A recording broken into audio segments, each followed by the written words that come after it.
Welcome back. देश की राजधानी दिल्ली बनने की 100 साल की दास्तान, उसके इतिहास के पन्नों में छिपी कुछ ऐसी कहानियां जिनसे हम आपको रूबरू करा रहे हैं। जब नई दिल्ली बस रही थी तब नए शहर के ल्यूटियन जोन के पास एक बाजार की रूपरेखा तैयार की गई। इसी बाजार को कनॉट प्लेस का नाम दिया गया।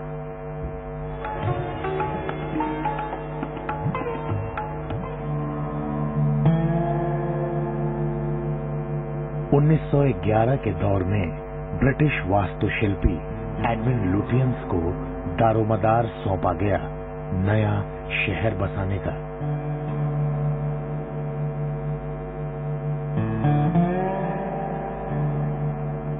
उन्नीस 1931 में नई दिल्ली के दिल में एक बड़ा बाजार तैयार होकर हकीकत की जमीन पर उतर आया।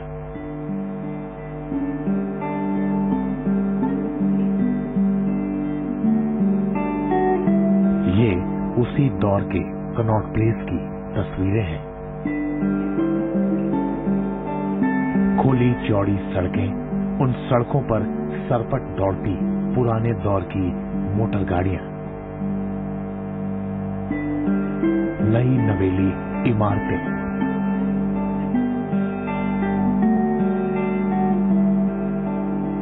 पूरब और पश्चिम की संस्कृतियों का खूबसूरत मिलन।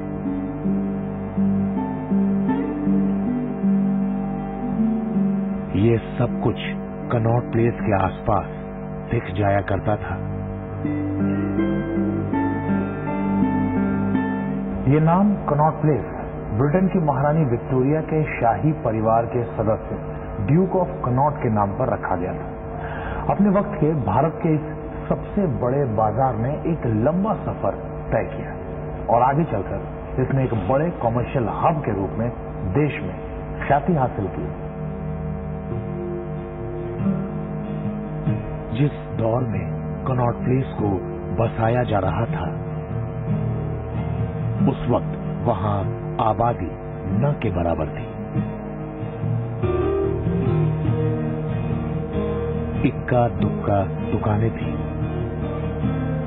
सीपी को आबाद करने के मकसद से शाहजहानाबाद के व्यापारियों को तमाम तरह के प्रलोभन दिए जाने लगे ताकि वो अपना कारोबार यहां कनॉट प्लेस में करें। उस दौर में कई कारोबारी पुराने शहर की चारदीवारी से निकलकर सीपी आए। सस्ती कीमतों पर दुकानें मिली उन्हें। कारोबार आगे बढ़ा। लगभग उसी दौर का गवाह है कनॉट प्लेस का ये United coffee house.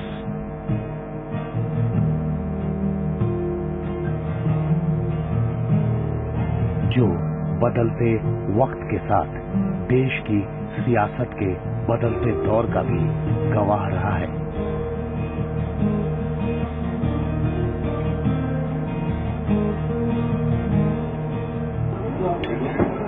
Connaught place Delhi का दिल यही है। आज से नहीं, कई सालों पहले 1942 के दौर में जब कनॉट प्लेस में इक्का दुक्का दुकानें हुआ करती थी, उस वक्त बना था ये यूनाइटेड कॉफी हाउस।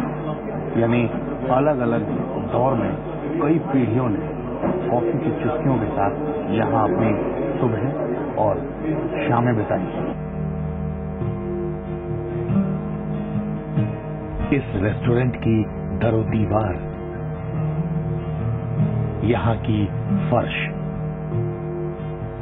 पुराने दौर के आलीशान झूमर, दीवारों पर की गई नक्काशियां, यहाँ तक कि यहाँ तैयार किए जाने वाले कई व्यंजन उस पुराने दौर के ही हैं।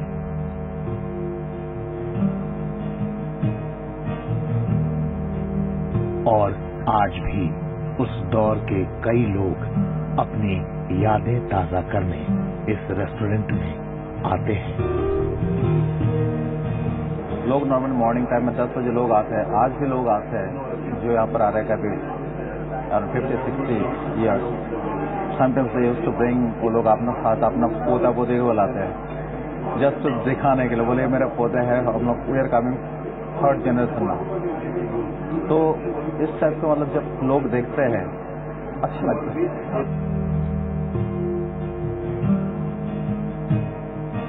वक्त के साथ कनॉट प्लेस की तस्वीर और बदली।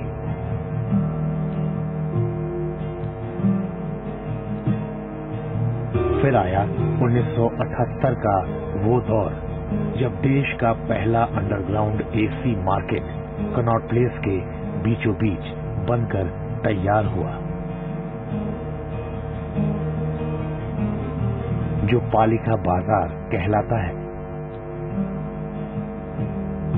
और ये आज के दौर के कनॉट प्लेस की तस्वीर है। तेज रफ्तार, हाईटेक।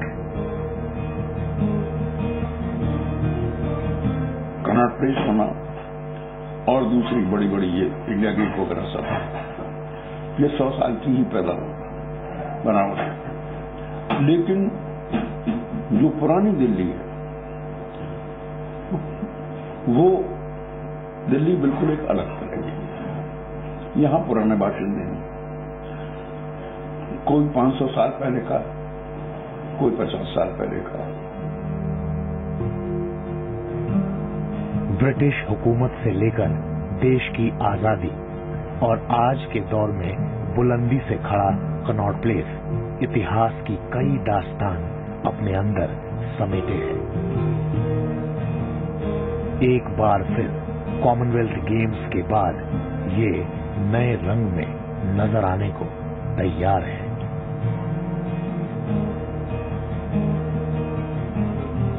अमित प्रकाश, जी न्यूज, दिल्ली। और हमारी इस खास पेशकश में फिलहाल वक्त एक छोटे से ब्रेक का, देखते रहिए जी करना।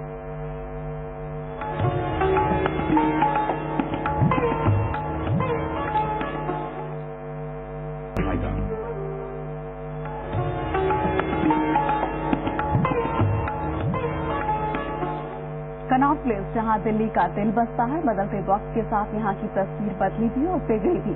कभी खुदाई का काम तो कभी बिल्डिंग्स की मरम्मत का। लेकिन आने वाले वक्त में सीपी की ये सारी दिक्कतें इसके नीचे बन रहे टनल में हो जाएंगी अंडरग्राउंड। देखिए हमारी एक खास रिपोर्ट।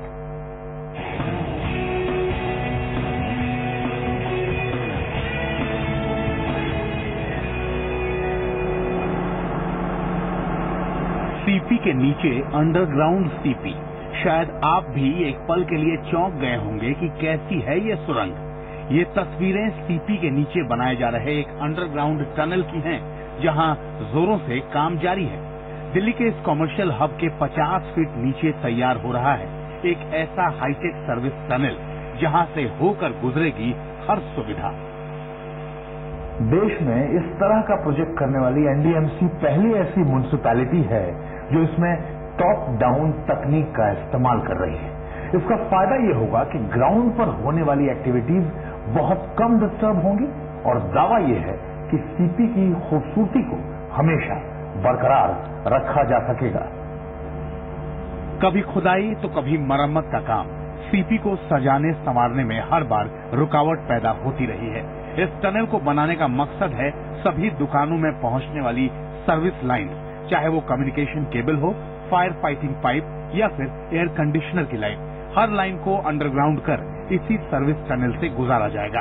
इस कॉरिडोर में स्टील के रैक्स भी फिक्स किए जाएंगे ताकि सारी लाइनों को व्यवस्थित तरीके से फिट किया जा सके।